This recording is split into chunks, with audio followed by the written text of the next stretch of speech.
When Cold War was released in 2020, it was done so after the now controversial Modern Warfare 2019 reboot of the line within the overall Call of Duty franchise. While it did not necessarily do anything different from what was expected or interpreted with the Black Ops line of the Call of Duty series, it ended up having aspects of controversies all unto itself. But the speculative scenario is this: Cold War's best ending scenario wasn't canon. From information now known, the uneven feel or interpretation of the game was that it wasn't supposed to be an actual entry into the Black Ops series, but as a separate shooting-based warfare game. However, creative differences and a desire for a more casually accepted game had it being later made into a Black Ops game to counteract the negative reputations that the Modern Warfare of 2019 had experienced from critics, even casual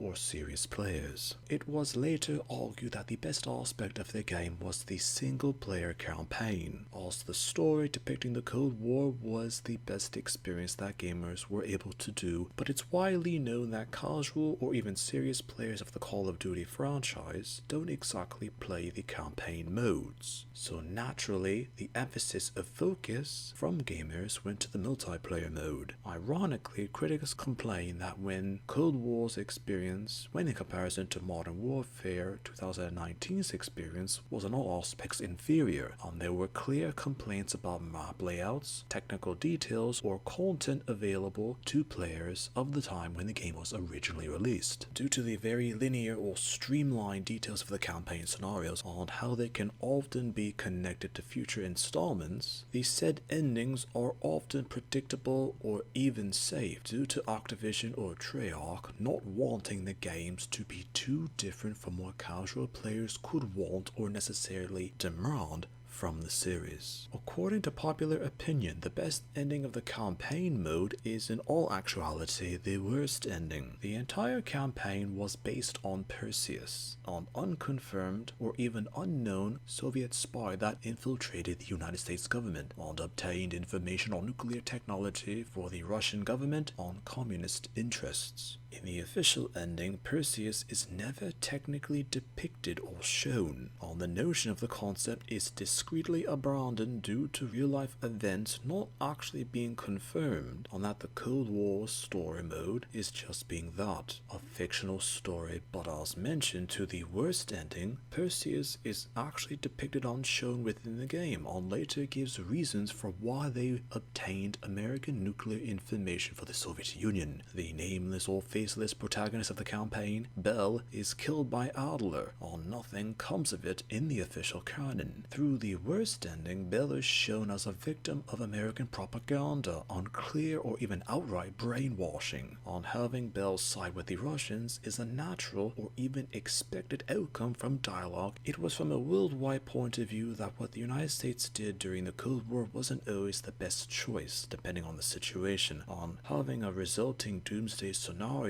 from the European or Russian interpretations where regions of the world are uninhabitable for the coming generations, and the United States' international reputation is destroyed. Consensus finally had it that the screenwriters had that ending to be that, but due to the overall situation with Call of Duty games of the time, the opposite had occurred. Players interpreted the ending the way that they did, and even thought of it as an original or unique interpretation for an ending to a Call of Duty game.